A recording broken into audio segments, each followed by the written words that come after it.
Coming up on Network Africa. Thousands of Ugandans vote in the parliamentary and presidential election.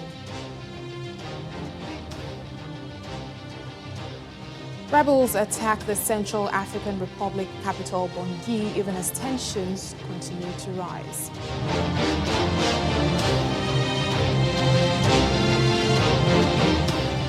Plus, 3 Ivorian peacekeepers killed during an attack in the south of Timbuktu, Mali.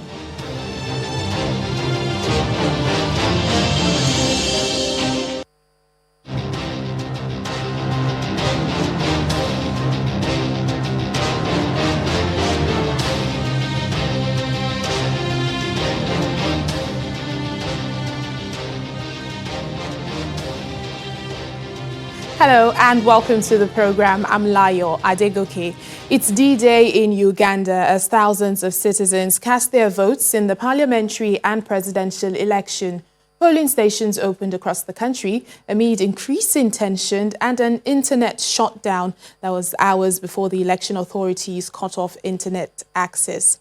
Now, polls opened at 7 a.m. local time and expected to have closed, although the Election Commission says all registered voters who will be on the queue by closing time will be allowed to cast their ballots.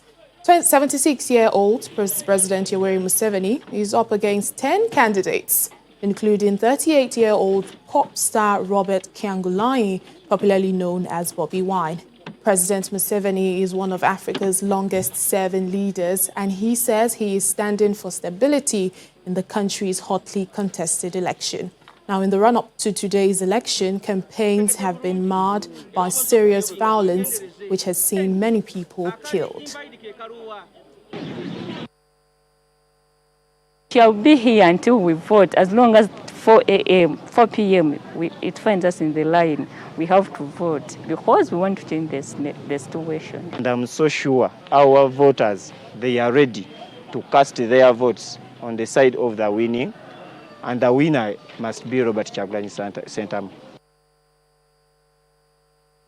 Well, Halima Tumani, a Ugandan journalist in Kampala, joins us now for more on today's election via phone. Thank you so much, Halima, for speaking to us. What exactly is the mood like in the country today? We know that the internet has been shut down, and that's even partly the reason why we're speaking to you via phone.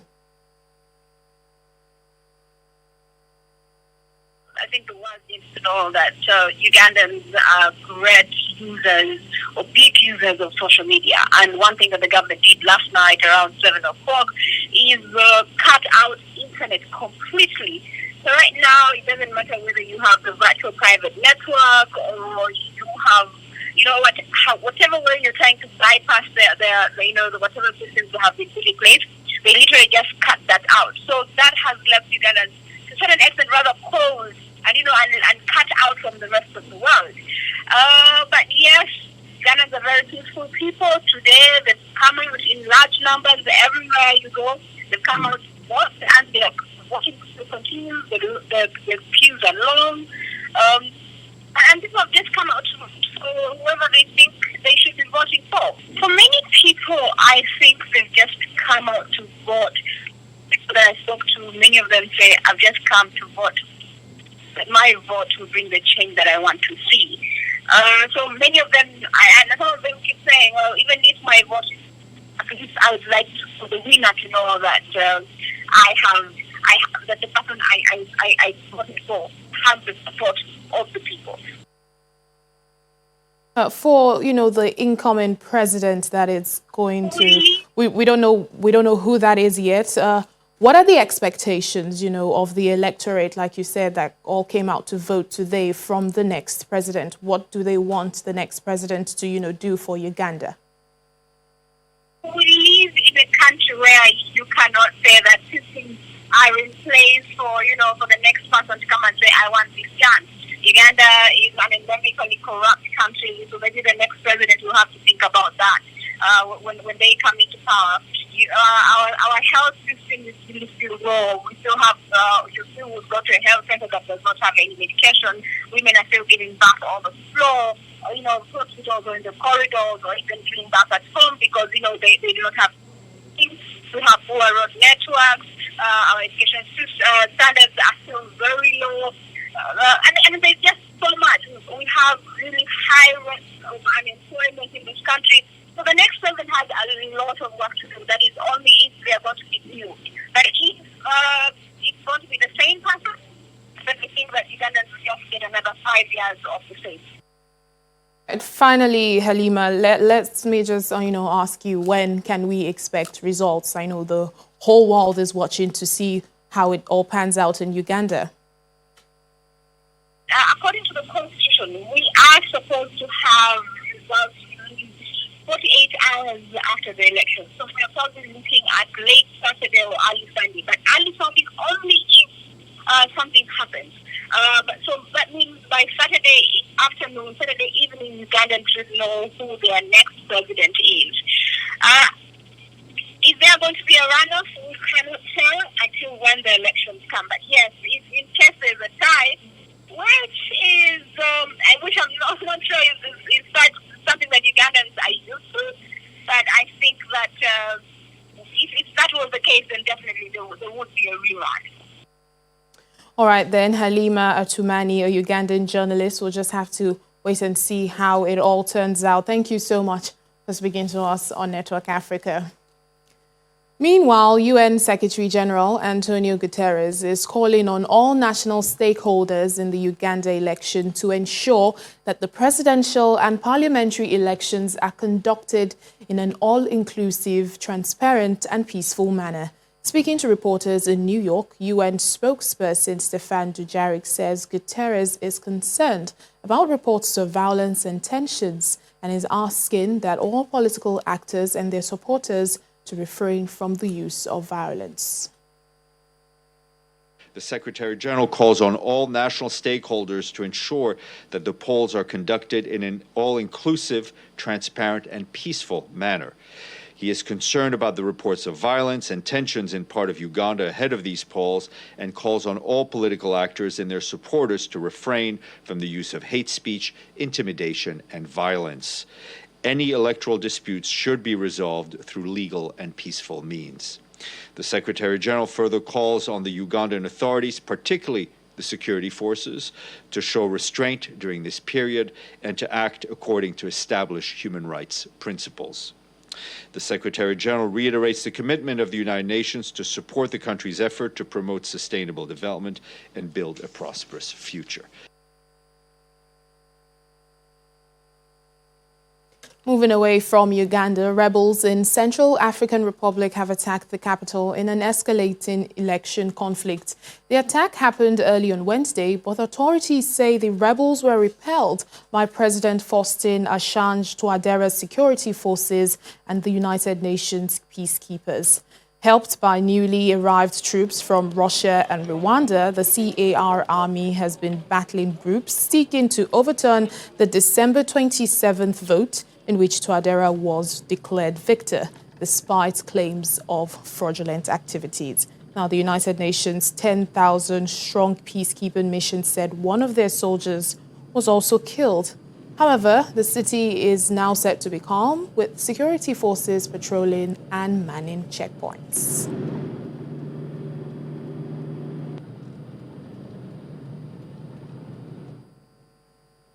In response to this attack, the United Nations says it strongly condemns the violence by the unidentified armed combatants in the Central African Republic. Now, the UN spokesperson Stefan Dujarric says the Secretary General Antonio Guterres remains very concerned over continued destabilization efforts by armed groups in the country and is calling on all parties to stop the violence and engage in meaningful dialogue. Secretary General strongly condemns today's attacks near Bangui by unidentified armed combatants on Central African national and security forces, as well as UN peacekeepers. A UN peacekeeper from Rwanda was killed and another injured in today's attack. The Secretary General expresses his deepest condolences to the families of the deceased peacekeeper, as well as to the people and government of Rwanda. He wishes a speedy recovery to those injured. The Secretary General recalls that attacks against UN peacekeepers may constitute a war crime. He calls on the Central African authorities to take all necessary measures to ensure accountability for these heinous attacks. The Secretary General remains very concerned over continued destabilization efforts by armed groups in the Central African Republic and calls on all parties to stop violence and engage in meaningful dialogue. He commends the continued engagement of the UN peacekeepers and their efforts to protect civilians and preserve national stability. The Secretary General reiterates the commitment of the UN working closely with national, regional, and international partners to support the cause of peace in the Central African Republic. A fourth United Nations peacekeeper has died of his injuries following an attack by suspected jihadists in Mali.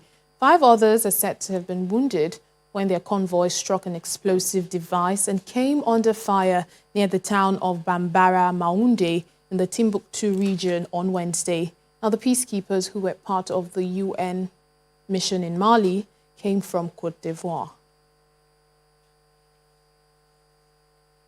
Well, back here in Nigeria, the Benue State Security Council has imposed a dusk to dawn curfew on Katsina, Ala, and Ukum local councils of Sakera axis of the state. Now, this follows weeks of militia-related killings and targeting of government officials.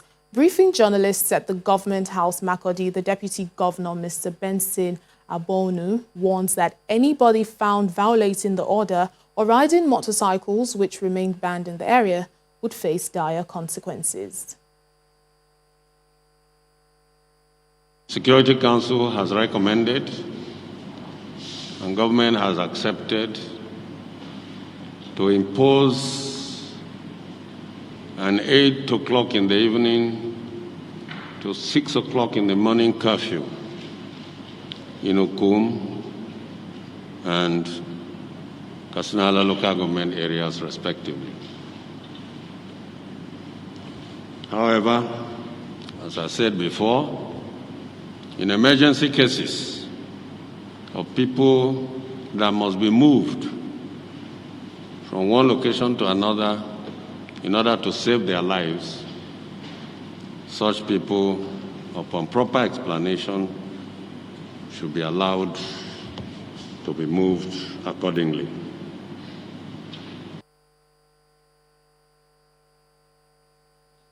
Still ahead on the program.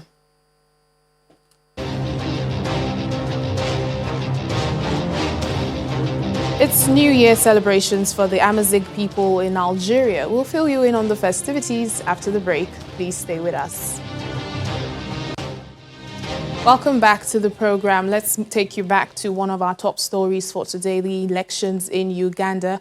Polls have now closed. We have joining us in the studio African Affairs analyst Okwe Okpala for more analysis on it. Thank you so much, sir, for joining us on the program. It's always my pleasure. Thank you. And Happy New Year to you. I wish you same. Now, I know you have been following the elections in Uganda and even, you know, the activities and all that's been happening in the run-up to today. What do you expect to be the outcome? Well, the build-up to the election, to today's election, has given one some cause for concern. There have not been level playing field. Museveni, the president of Uganda, has been trying to muzzle the opposition, particularly the Bobi Wine, the young Yes, one of the opponent. main challengers, yeah. So, and he has not been allowed to campaign under the guise of trying to enforce COVID guidelines. His supporters are being harassed. However, I still expect him. I still expect the election to be strictly to be contested very well. I doubt if Museveni can easily get 50%, which will enable him to avoid runoff. So no matter what happens, I think Bobi Wine, the musician, the pop star, has been able to mobilize the young people who constitute 70% of Ugandan population behind him. And that will count for something in today's election. So, well, from what the journalist on ground that we spoke to earlier, she said, you know, there's calm and there's not been any, we've not heard of any form of violence whatsoever. And, you know, Museveni is seeking a 6th term in office. What do you make of this? He's been in the office for more than 30 years. You see, since 1980, I think, if I'm not mistaken, since 1986. You see, that's the unfortunate thing, unfortunate story of Africa and leadership. That people who hold so much promise, when they get into the trappings of power, they forget everything they preached, every value they espoused. Before he became president, Museveni said that one of the problems of Africa is that people go in and they refuse to go. That there are a lot of dictators who want to stay for a long time in Africa, and that's part of African problem. Well, I think I listened to him on CNN too, when he was asked about that. He said, why? If you had said this, if you have identified the problem of Africa as leaders not wanting to leave the stage, why? He said, because that time it was not democratic leadership, but now it is you know, most African leaders are hiding under democracy to perpetuate themselves in office, even though they know that the system they operate, strictly speaking, are not democratic. So he has done a lot of things well. When he started, he did a lot of things well. But then I think he may, just like Mugabe before him, he may erase every good thing he has done by not trying to stay in power by hook or by crook. Now, speaking about the leaders that have been in power for long in Africa, you know, last week, Wednesday, the world watched as, you know, the riots descended on the U.S. Capitol. I don't know if, you know, there's any message this, you know, probably sends to Africa's other African long-standing leaders. You see, America, for a long time, have been cited as an example in democracy, in peaceful transfer of power. Yes. Unfortunately, this time around, America have their own problems. And they have a dictator who one would have expected to see in an African or third world country, in the person of Trump. And unfortunately, it emboldens dictators everywhere, including in Africa, to think that, oh, if this could happen in America, why not with me? If a president of America will reject election that he had lost, why would anybody expect me to go? I mean, Trump has greatly devalued America and has devalued American devalued democracy everywhere. However, you know, they are passing through their phase. That does not mean that we should not stand and fight for the right thing in Africa. This particular American president is a bad example. And every African, every Nigerian should recognize him as such, and therefore not use him as a standard. Right. And the African Union, all the international institutions should make sure that even though America is no longer providing that leadership, but nevertheless, countries should be encouraged. They should continue to encourage countries to go on democratic path.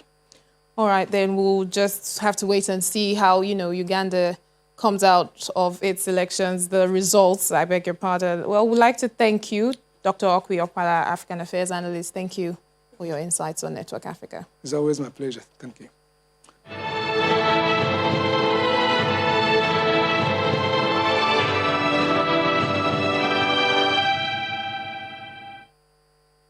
Well, some stories on COVID-19. Police in Zimbabwe have arrested 10,000 people over the last week for failing to wear face masks in public and 16,000 others for flouting lockdown restrictions aimed at curbing the spread of coronavirus. Local media reports that most of the offenders were ordered to pay an admission of guilt fine.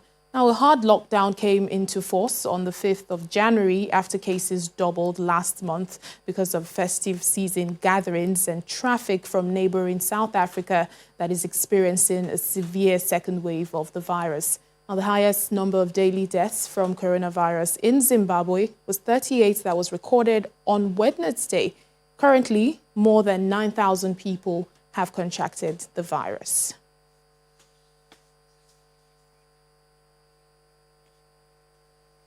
Well, as cases of COVID-19 surge daily, passing levels seen in the first wave of the pandemic, South African restaurant workers continue to feel the brunt of tight lockdown regulations imposed by government to slow the spread. Entrepreneurs complain that a government-imposed lockdown is suffocating their businesses. South Africa hospitality workers must continue to clear tables, close doors, and lock up restaurants by 9 p.m.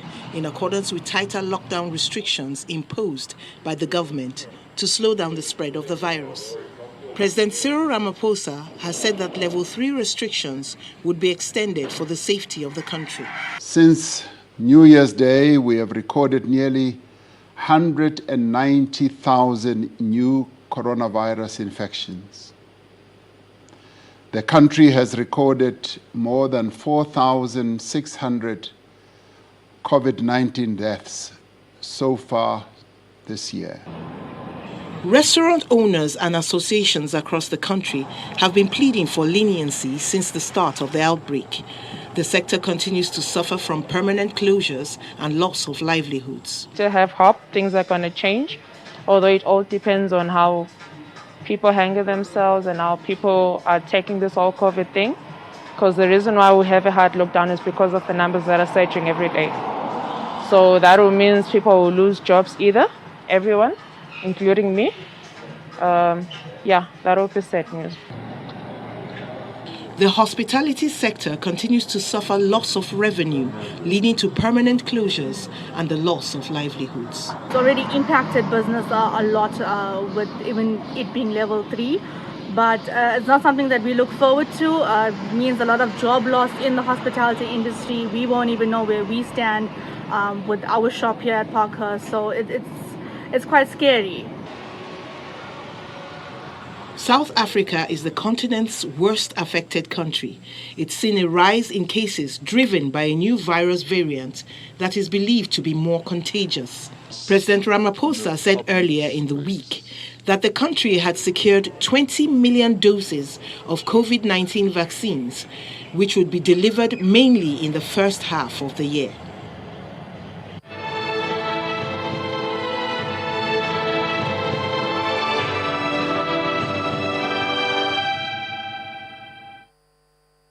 Well, it's a new year for the Amazigh people in Algeria. These people are trying to keep their New Year traditions alive. They are celebrating the New Year with traditional parades and couscous food parties, wishing to keep their traditions alive across many generations to come.